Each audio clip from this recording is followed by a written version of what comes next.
யோவானை குறித்த சாட்சி. அவர்கள் போன பின்பு இயேசு யோவானை குறித்து ஜனங்களுக்கு சொன்னது என்னவென்றால், எதை பார்க்க வனாந்திரத்திற்கு போனீர்கள்? காற்றினால் அசையும் நாணலையோ? அல்லவென்றால் எதை பார்க்க போனீர்கள்? மெல்லிய வஸ்திரம் தரித்த மனுஷனையோ? மெல்லிய வஸ்திரம் தரித்திருக்கிறவர்கள் அரசர் மாளிகைகளில் இருக்கிறார்கள்.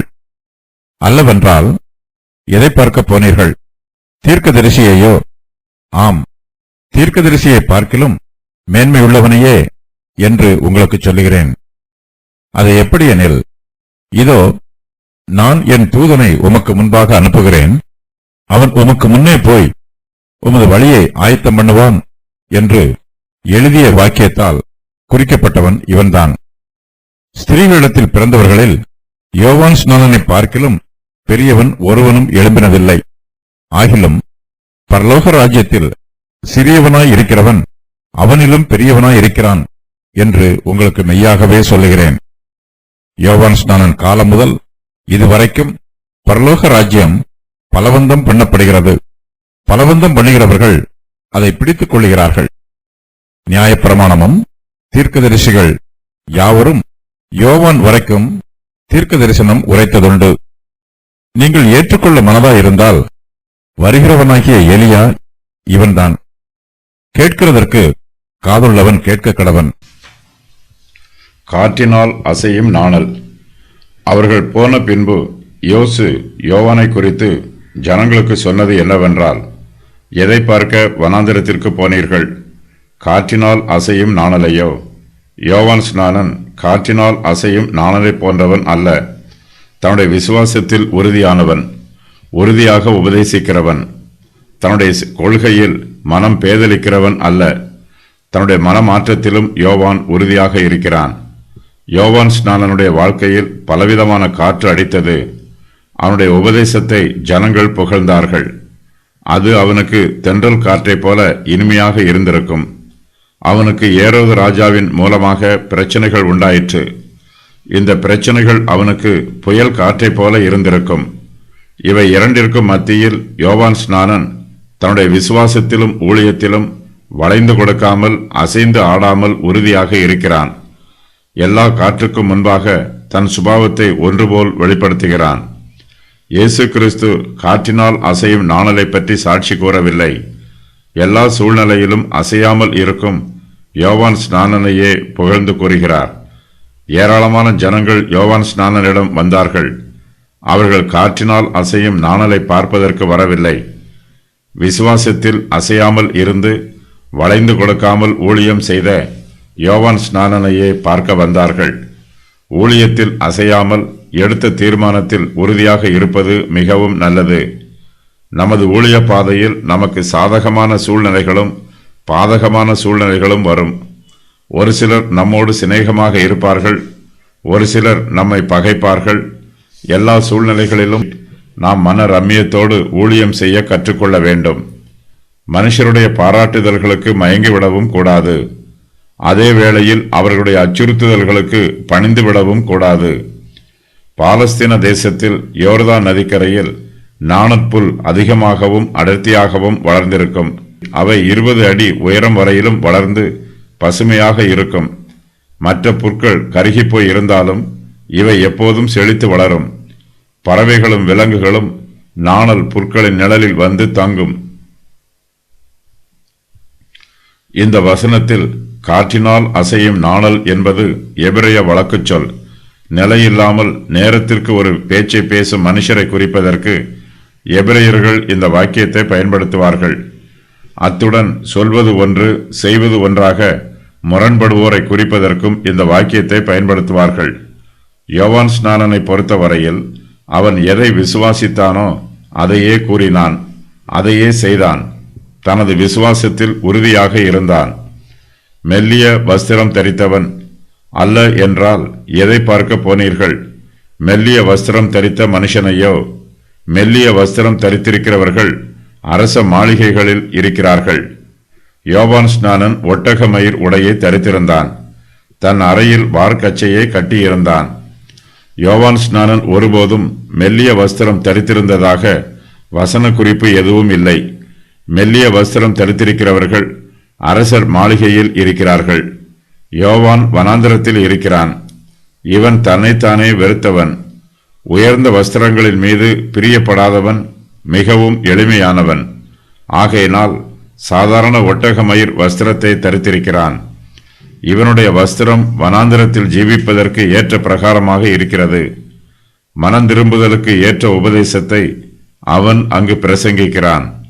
அதை ஆடம்பரமான வஸ்திரம் தரித்து பிரசங்கிப்பதற்கு பதிலாக தன்னையே வெறுத்து சாதாரண வஸ்திரம் தரித்து பிரசங்கிக்கிறான். யோவான் ஸ்நானனுக்கு அரசருடைய மாளிகையில் வாழ்ந்து பழக்கமில்லை. இவன் ராஜாக்களின் சுகபோக வாழ்க்கையை அனுபவியாதவன். அப்படிப்பட்டவனைத்தான் இப்போது காவலில் வைத்திருக்கிறார்கள். இவனுக்கு வனாந்தரமும் சிறைச்சாலையும் ஒன்று போலவே இருக்கும். இரண்டிற்கும் அதிக வித்தியாசம் தெரியாது. ஆடம்பரமாக வாழ்கிறவர்கள் துன்பங்களை அனுபவிக்கும் போது மிகுந்த வேதனை அடைவார்கள். எளிய வாழ்க்கை வாழ்கிறவர்கள் துன்பங்களை சகித்துக் கொள்வார்கள். ஊழியக்காரர்களாகிய நாமும் ஆடம்பர வாழ்க்கையில் பழகக்கூடாது. எளிய வாழ்க்கையை தேர்ந்தெடுக்க வேண்டும். கர்த்தருடைய சத்தியத்தை உபதேசிக்கிறவர்களுக்கு ஆடம்பரமான வஸ்திரங்கள் தேவையில்லை. நாம் சமாதானத்தின் வஸ்திரத்தை தரித்து கொள்ள வேண்டும். ரட்சிப்பின் வஸ்திரம் நமக்கு அலங்காரமாக இருக்க வேண்டும். மனுஷர் காண வேண்டும் என்பதற்காக பகட்டான வஸ்திரங்களை அணிவது ஊழியக்காரர்களுக்கு ஏற்றதல்ல. எளிமையும் தாழ்மையுமே ஊழியக்காரர்களுக்கு தகும். கிழக்கு தேசத்தில் பட்டு நூல்களினால் செல்வந்தர்கள் மெல்லிய வஸ்திரங்களை அணிந்திருப்பார்கள். ஆனால் யோவான் ஸ்நானன் எளிமையான தோற்றமுடையவன். மெல்லிய வஸ்திரத்திற்கு பதிலாக ஒட்டக மயிரால் ஆன கனமான முரடான வஸ்திரம் தரித்திருந்தான். தீர்க்கதரிசி அல்ல என்றால் எதை பார்க்க போனீர்கள்? தீர்க்கதரிசியையோ? ஆம், தீர்க்கதரிசியை பார்க்கிலும் மேன்மை உள்ளவனையே என்று உங்களுக்கு சொல்லுகிறேன். யோவான் ஸ்நானன் தன்னை ஒருபோதும் தீர்க்கதரிசி என்று அழைத்துக் கொள்ளவில்லை. இயேசு கிறிஸ்துவே மேசியா என்றும் அவரே வரப்போகிற தீர்க்கதரிசி என்றும் யோவான் அங்கீகரித்திருக்கிறான். ஆனால் மேசியாவோ யோவான் ஸ்நானனை தீர்க்கதரிசியை பார்க்கிலும் மேன்மை உள்ளவன் என்று கூறுகிறார். இயேசு கிறிஸ்துவின் வார்த்தை சத்தியமானது.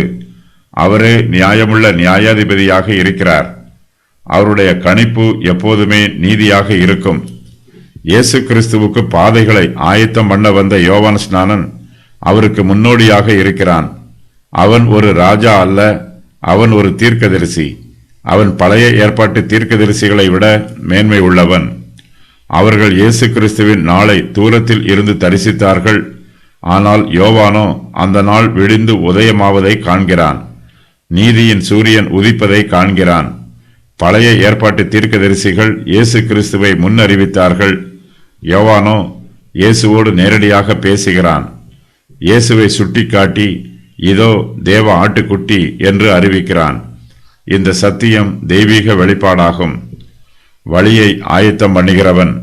அது எப்படியெனில், இதோ நான் என் தூதனை உனக்கு முன்பாக அனுப்புகிறேன், அவன் உனக்கு முன்னே போய் உமது வழியை ஆயத்தம் பண்ணுவான் என்று எழுதிய வாக்கியத்தால் குறிக்கப்பட்டவன் இவன்தான்.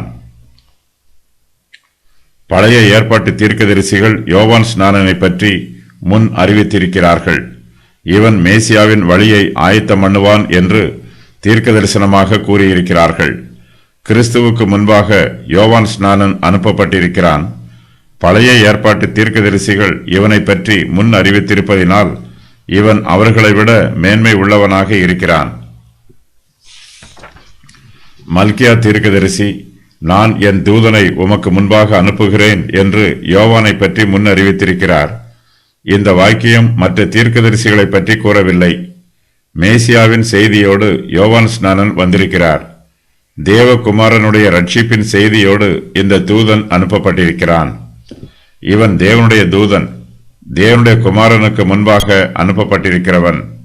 கிறிஸ்துவனுடைய வழியை ஆயத்தம் பண்ணுவதே இவனுடைய ஊழியம். கர்த்தருடைய வழியை செவ்வை பண்ணுங்கள் என்று ஏசாயா தீர்க்கதரிசி சொன்னபடியே நான் வனாந்திரத்திலே கூப்பிடுகிறவனுடைய சத்தமாய் இருக்கிறேன் என்று யோவான் தன்னை பற்றி ஏற்கனவே அறிவித்திருக்கிறான். யோவான் 1:23. இப்போது இயேசு கிறிஸ்துவும் இதே சத்தியத்தை கூறி யோவானுடைய ஊழியத்தை உறுதி பண்ணுகிறார். ஊழியக்காரர் ஒருவருக்கொருவர் நற்சாட்சி கூறும்போது அது ஊழியத்தை வலுப்படுத்தும். எங்கு இயேசு கிறிஸ்துவை பற்றி யோவானும் யோவானை பற்றி இயேசு கிறிஸ்துவும் ஒருவருக்கொருவர் நற்சாட்சி கூறுகிறார்கள். பழைய ஏற்பாட்டு காலத்தில் இருந்த மற்ற எல்லா தீர்க்கதரிசிகளையும் விட யோவான் ஸ்நானனே இயேசு கிறிஸ்துவுக்கு மிகவும் அருகாமையில் இருந்தவன். யாரெல்லாம் இயேசுவுக்கு அருகாமையில் இருக்கிறார்களோ அவர்கள் எல்லோருமே மேன்மை உள்ளவர்கள் ஆவார்கள். நாமும் கிறிஸ்துவின் சமூகத்தை விட்டு விலகி போய் விடாமல் அவருக்கு அருகாமையில் பயபக்தியோடு இருக்க பழகிக் கொள்ள வேண்டும். ஸ்திரீகளிடத்தில் பிறந்தவர்கள் ஸ்திரீகளிடத்திலே பிறந்தவர்களில் யோவான் ஸ்நானனை பார்க்கிலும் பெரியவன் ஒருவனும் எழும்பினதில்லை. ஆகிலும் பரலோக ராஜ்யத்தில் சிறியவனாய் இருக்கிறவன் அவனிலும் பெரியவனாய் இருக்கிறான் என்று உங்களுக்கு மெய்யாகவே சொல்லுகிறேன். இயேசு கிறிஸ்துவுக்கு மனுஷர் எல்லோரையும் நிதானிக்க தெரியும். அவர் நிதானிப்பது எப்போதுமே நீதியாக இருக்கும். இயேசு கிறிஸ்து ஒவ்வொருவரையும் சீர்தூக்கி பார்த்து அவர்களை மதிப்பிடுகிறார். அவர் மனுஷருடைய முகத்தை பார்க்காமல் இருதயங்களை பார்க்கிறவர். ஸ்திரீகளிடத்தில் பிறந்தவர்களில் யோவான் ஸ்நானனை பார்க்கிலும் பெரியவன் ஒருவன் எழும்பினதில்லை என்று இயேசு யோவானை பற்றி மதிப்பிடுகிறார். தேவன் ஏராளமான ஊழியக்காரர்களை எழுப்பியிருக்கிறார். தம்முடைய சபையில் ஏராளமான ஊழியக்காரர்களை பயன்படுத்துகிறார். இவர்கள் எல்லோரையும் விட யோவான் ஸ்நானன் பெரியவனாக இருக்கிறான். இந்த பூமியில் பலர் உயர் குடும்பங்களில் பிறந்தவர்களாக இருக்கிறார்கள். ஒரு சிலர் இந்த உலகத்தின் பார்வையில் முக்கியமான தலைவர்களாக இருக்கிறார்கள். இவர்கள் எல்லோரையும் விட யோவான் ஸ்நானனே பெரியவன் என்பது இயேசு கிறிஸ்துவின் கணிப்பு.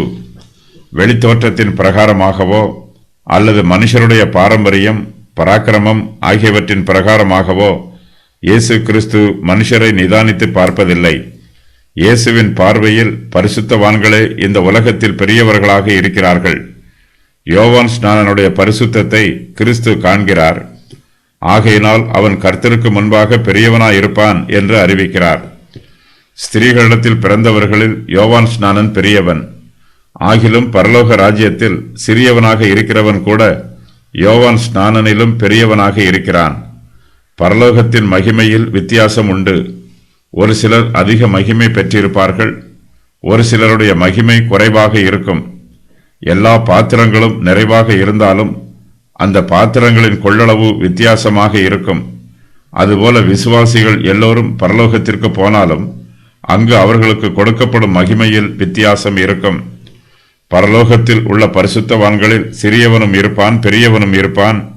கர்த்தரை பற்றி அதிகமாக தெரிந்திருக்கிறவனும் அவர் மீது அதிகமாக அன்பு செலுத்தியவனும் அவரை அதிகமாக துதித்தவனும் அவரிடத்திலிருந்து அதிகமாக பெற்றுக்கொண்டவனும் பரலோகத்தில் இருப்பான். இவனைப் போலவே குறைவாக பெற்றுக்கொண்டவனும் அங்கே இருப்பான். பரலோக ராஜ்யம் என்பது கிருபையின் ராஜ்யமாகும். சுவிசேஷம் அதன் வல்லமையிலும் பரிசுத்தத்திலும் இப்போது பூரணமாக வெளிப்பட்டிருக்கிறது. யோவானுக்கு இந்த சுவிசேஷம் பூரணமாக வெளிப்படுத்தப்படவில்லை. எனக்கு பின் வருகிறவர் எனக்கு முன் இருந்தவர், ஆகையால் அவர் என்னிலும் மேன்மை உள்ளவர் என்று யோவான் ஸ்நானன் இயேசு கிறிஸ்துவை பற்றி சாட்சி கூறுகிறான். யோவான் ஸ்நானன் கிறிஸ்துவின் வருகையை மாத்திரம் அறிவித்தான். அவர் தனக்கு பின் வருகிறவர் என்று மாத்திரமே அவனால் சாட்சி கொடுக்க முடிந்தது. ஆனால் அப்போஸ்தலர்களுக்கும் புதிய ஏற்பாட்டு கால ஊழியர்களுக்கும் சுவிசேஷத்தின் சத்தியம் இன்னும் அதிகமாக வெளிப்படுத்தப்பட்டிருக்கிறது. யோவான் வரப்போகிறவரை பற்றி பிரசங்கித்தான். ஆனால் இவர்களோ வந்த இயேசு கிறிஸ்துவையும் சிலுவையில் அறையப்பட்டு உயிர்த்தெழுந்த இயேசு கிறிஸ்துவையும் பரமேறி பிதாவின் வலது பாரிசத்தில் அமர்ந்திருக்கும் இயேசு கிறிஸ்துவையும் பற்றி பிரசங்கிக்கிறார்கள். யோவான் ஸ்நானன் இந்த பூமிக்கு வந்தபோது சுவிசேஷத்தின் காலம் அப்போதுதான் விடிந்திருந்தது. அந்த நாளின் மதிய வேளை வருவதற்கு முன்பாகவே யோவான் ஸ்நானனின் காலம் முடிந்துவிட்டது. தேவாலயத்தில் உள்ள திரை இரண்டாக கிழிவதற்கு முன்பாகவே யோவான் ஸ்நானன் மரித்துவிட்டான். கிறிஸ்துவின் மரணத்தையும் அவருடைய உயிர்த்தெழுதலையும் காணும் சிலாக்கியம் அவனுக்கு கிடைக்கவில்லை. பரிசுத்த ஆவியானவரின் அருள்மாறி ஊற்றப்படுவதையும் அவன் அனுபவிக்கவில்லை. ஆனால் சாதாரண அப்போஸ்தலர்களுக்கும் ஊழியக்காரர்களுக்கும் இந்த சத்தியங்கள் எல்லாம் வெளிப்படுத்தப்பட்டிருக்கிறது. யோவானுக்கு வெளிப்படுத்தப்படாத இந்த ரகசியங்கள் எல்லாம் தற்காலத்து ஊழியக்காரர்களுக்கு வெளிப்படையாக அறிவிக்கப்பட்டிருக்கிறது. ஆகையினால் பரலோக ராஜ்யத்தில் சிறியவனாக இருக்கிற சாதாரண ஊழியக்காரர் கூட யோவான் ஸ்நானனை விட பெரியவனாக இருக்கிறான் என்று இயேசு கிறிஸ்து கூறுகிறார்.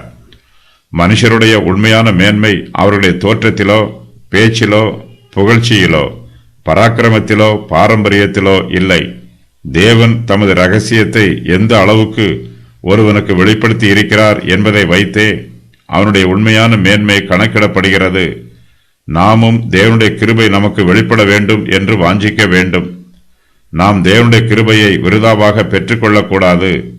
அந்த கிருபையை தேவநாம மகிமைக்காகவும் கர்த்தருடைய பரிசுத்தவான்களின் பிரயோஜனத்திற்காகவும் பயன்படுத்த வேண்டும். அப்போது கிருபையின் தேவன் நமக்கு கிருபையின் மேல் கிருபையை கொடுத்து நம்மை ஆசீர்வதிப்பார். பரலோக ராஜ்யம். யோவான் ஸ்நானன் காலம் முதல் இதுவரைக்கும் பரலோக ராஜ்யம் பலவந்தம் பண்ணப்படுகிறது. பலவந்தம் பண்ணுகிறவர்கள் அதை பிடித்துக் கொள்கிறார்கள். இயேசு கிறிஸ்து யோவான் ஸ்நானனுடைய ஊழியத்தை அங்கீகரிக்கிறார். யோவானுடைய ஊழியமும் அற்புதமாக நடைபெற்றது. பரலோக ராஜ்யத்திற்கு யோவான் ஜனங்களை ஆயத்தம் பண்ணி கொண்டு வந்தான். யோவான் ஸ்நானன் காலம் முதல் இதுவரைக்கும் பரலோக ராஜ்யம் பலவந்தம் பண்ணப்படுகிறது. பலவந்தம் பண்ணுதல் என்னும் வார்த்தைக்கு ஒரு பட்டணத்தின் மீது முற்றுகையிட்டு யுத்தம் பண்ணும் போர் வீரர்கள் அந்த பட்டணத்திற்குள் அலங்கத்தை உடைத்து பலவந்தமாக உள்ளே பிரவேசிப்பதை போன்றதாகும். மேலும் திரளான கூட்டத்தார் ஒரு வீட்டின் கதவை உடைத்து பலவந்தமாக உள்ளே பிரவேசிப்பதை போன்றது என்றும் பொருள் கூறலாம். யோவான் ஸ்நானுடைய ஊழியத்தின் மூலமாக திரளான ஜனங்கள் பரலோக ராஜ்யத்திற்குள் சேர்க்கப்பட்டிருக்கிறார்கள். இவர்கள் எல்லோருமே யோவானுடைய சீஷர்கள். யோவானுடைய சீஷர்கள் பரலோக ராஜ்யத்திற்குள் பிரவேசிப்பதற்கு தகுதியற்றவர்களாக கருதப்பட்டார்கள். அவர்கள் பாவிகளாகவும் தரித்திரராகவும் இருந்ததினால் பரலோகத்திற்கு அவர்கள் பாத்திரவான்கள் அல்ல என்னும் பொதுவான கருத்து பரிசேயர் மத்தியில் நிலவிற்று. இவர்கள் பரலோகத்தின் வாசல் வழியாக முறைப்படி பிரவேசிக்காமல் ஒரு பட்டணத்திற்குள் நுழையும் அந்நிய தேசத்து படை வீரர்கள் போல பலவந்தமாக உள்ளே போவதாக பரிசேயர்கள் நினைத்தார்கள். தங்களுக்கு பாத்தியம் இல்லாத ஓர் இடத்திற்குள் இவர்கள் பிரவேசிக்கிறார்கள், அதிலும் பலவந்தமாக உள்ளே போகிறார்கள் என்பது பரிசேயரின் கருத்து. ஓரிடத்திற்குள் பிரவேசிப்பதற்கு ஒருவருக்கு உரிமை இல்லை என்று கருதும்போது அவர் அந்த இடத்திற்குள் பிரவேசித்தால் அது முறைப்படி பிரவேசியாமல் பலவந்தமாக பிரவேசிக்கிறார் என்று பொருளாகும். யோவான் ஸ்நானனுடைய காலத்தில் ஆயக்காரரும் வேசிகளும் அவனுடைய உபதேசத்தை ஏற்றுக்கொண்டார்கள். வேதபாரகரும் பரிசேயரும் யோவானுடைய உபதேசத்தை ஏற்றுக்கொள்ளாமல் புறக்கணித்து விட்டார்கள். ஆகையினால் பாவிகளாக இருந்தவர்கள் பரிசேயர்களுக்கும் வேத பாரகர்களுக்கும் முன்பாகவே பரலோகத்திற்குள் பிரவேசித்து விட்டார்கள். ராஜ்யத்தின் புத்திரராக எண்ணப்பட்ட பரிசேயர்கள் பரலோக ராஜ்யத்திற்கு வெளியே இருக்கிறார்கள். கிழக்கிலும் மேற்கிலும் இருந்து வந்த திரளான ஜனங்கள் பரலோக ராஜ்யத்திற்குள் பிரவேசித்து விடுகிறார்கள். இவர்கள் பரலோகத்திற்குள் பிரவேசிப்பது பரிசேயருடைய பார்வைக்கு அனுமதி இல்லாமல் பலவந்தமாக பிரவேசிப்பது போன்று உள்ளது. யோவான் ஸ்நானன் காலம் முதல் இயேசு கிறிஸ்துவின் காலம் வரையிலும் பரலோக ராஜ்யம் இவ்வாறு பலவந்தம் பண்ணப்படுகிறது. பரலோகத்திற்கு பாத்திரவான்களாக எண்ணப்பட்டவர்கள் பரலோக ராஜ்யத்திற்கு புறம்பே இருக்கிறார்கள். பரலோகத்திற்கு அபாத்திரவான்களாக எண்ணப்பட்டவர்கள் பரலோகத்திற்குள் பிரவேசித்து விடுகிறார்கள். எப்படியாவது பரலோகத்திற்கு போய்விட வேண்டும் என்று தீர்மானம் பண்ணி தங்களுடைய பாவங்களை விட்டு இயேசு கிறிஸ்துவை விசுவாசித்து ரட்சிப்பை பெற்றுக்கொள்கிறார்கள். பரலோகத்திற்குள் பிரவேசிக்கிறார்கள். இவர்கள் எல்லோருமே பரிசேயரின் பார்வைக்கு பலவந்தம் பண்ணுகிறவர்கள். பலவந்தம் பண்ணுகிறவர்கள் பரலோகத்தை பிடித்துக் கொள்கிறார்கள். நல்லவர்களாக எண்ணப்பட்டவர்கள் பரலோகத்திற்கு போவதற்கு முன்பாக பாவிகளாக எண்ணப்பட்டவர்கள் பரலோகத்திற்குள் பிரவேசித்து விடுகிறார்கள். இதுவே சுவிசேஷத்தின் ரகசியம். சுவிசேஷத்தின் ஆரம்ப காலத்தில் இருந்தே தேவனுடைய கிருபையினால் பாவிகளாக இருந்தவர்கள் பரிசுத்தவான்களாக மாற்றப்படுகிறார்கள். யோவானுடைய சீஷர்கள் பரலோகத்திற்கு போக வேண்டும் என்று பலவந்தம் பண்ணுகிறார்கள். பலவந்தம் பண்ணுகிறவர்கள் வலிமையோடும் ஆர்வத்தோடும் உற்சாகத்தோடும் எப்படியாவது சாதிக்க வேண்டும் என்னும் தீர்மானத்தோடும் இருப்பார்கள். யோவானுடைய சீஷர்களிடத்தில் இதுபோன்ற குணம் காணப்படுகிறது. நாம் பரலோகத்திற்கு போக வேண்டும் என்றால் அங்கு போக வேண்டும் என்னும் ஆர்வம் நம்முடைய உள்ளத்தில் காணப்பட வேண்டும். ஒரு பட்டணத்திற்குள் அந்நிய தேசத்தின் படை வீரர்கள் பலவந்தமாக உள்ளே பிரவேசிப்பது போல நாமும் பரலோகத்திற்குள் ஆர்வமாக பிரவேசிக்க முன்வர வேண்டும். இந்த பலவந்தம் உலக பிரகாரமான பலவந்தம் அல்ல, இது ஆவிக்குரிய பலவந்தம். பரலோகத்திற்குள் பிரவேசிப்பதற்கு நாம் நமக்கு நியமிக்கப்பட்டிருக்கும் இலக்கை நோக்கி ஓட வேண்டும். ஜெபத்தில் போராட வேண்டும். துன்பங்களையும் வேதனைகளையும் சகித்து கொள்ள வேண்டும். பந்தய பொருளை அடைய வேண்டும் என்னும் தீர்மானத்தோடு பலவந்தமாக முன்னேறி செல்ல வேண்டும். தடைகள் எதிர்ப்புகள் எத்தனை வந்தாலும் அவை எல்லாவற்றையும் மேற்கொண்டு பலவந்தமாக முன்னேறி செல்ல வேண்டும். பலவந்தம் பண்ணுகிறவர்கள் அதை பிடித்துக் கொள்கிறார்கள். தங்களுடைய ஆத்தும ரட்சிப்பில் ஆர்வமுள்ளவர்கள் அதை பெற்றுக் கொள்கிறார்கள். ஆர்வம் இல்லாமல் எந்த காரியத்தையும் செய்ய முடியாது. கஷ்டப்படாமல் வெற்றி பெற முடியாது. ஆர்வம் இல்லாமல் யுத்தம் பண்ண முடியாது. யாக்கோபு ஜெபித்த போது, நீர் என்னை ஆசீர்வதித்தாலொழிய உம்மை போக விடமாட்டேன் என்று ஜெபத்தில் போராடினார். இந்த போராட்டத்தில் யாக்கோபின் தொடை சந்து சுளுக்கிற்று. பரலோக ராஜ்யம் சோம்பேறிகள் வாசம் பண்ணும் ஸ்தலம் அல்ல. பரலோக ராஜ்யத்திற்குள் பிரவேசிக்க வேண்டும் என்று தங்களுடைய ஆவிக்குரிய ஜீவியத்தில் போராடி வெற்றி பெற்றவர்கள் வெகுமதியை பெற்றுக்கொள்ளும் ஸ்தலமே பரலோக ராஜ்யம். பரலோக ராஜ்யத்திற்குள் பிரவேசிக்கிறவர்கள் எல்லோருமே தங்களுடைய ஆவிக்குரிய ஜீவியத்தில் போராடி பலவந்தம் பண்ணி அதை பிடித்துக் கொள்கிறார்கள். இயேசு கிறிஸ்துவும் அவருடைய சீஷர்களும் பரலோக ராஜ்யத்தை பற்றி உபதேசம் பண்ணியது போன்று யோவான் ஸ்நானனும் பரலோகத்தை பற்றி உபதேசம் பண்ணும் ஊழியத்தை செய்தான். யோவான் ஸ்நானன் தீர்க்க தரிசன வாக்கியங்களின் அடிப்படையில் பரலோக ராஜ்யத்தை குறித்து பிரசங்கம் பண்ணினான்.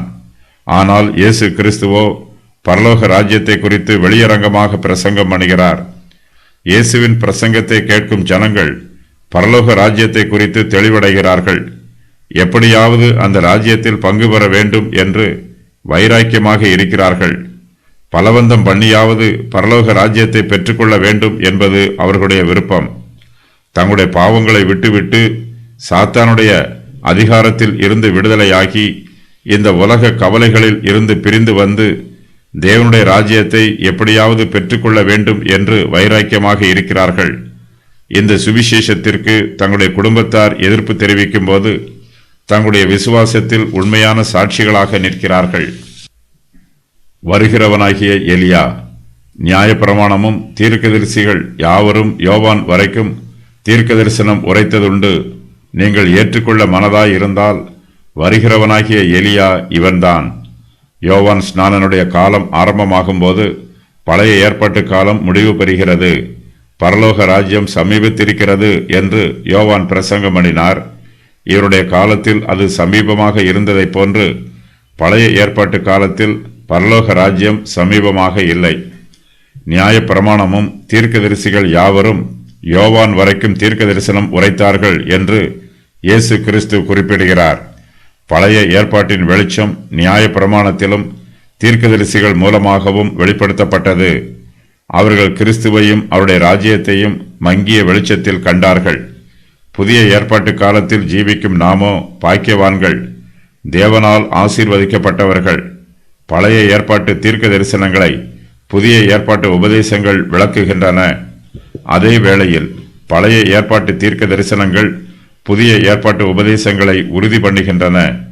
பூர்வ காலங்களில் நம்முடைய தேவன் பங்கு பங்காகவும் வகை வகையாகவும் தீர்க்கதரிசிகள் மூலமாக பிதாக்களுக்கு திருவுளம் பற்றினார்.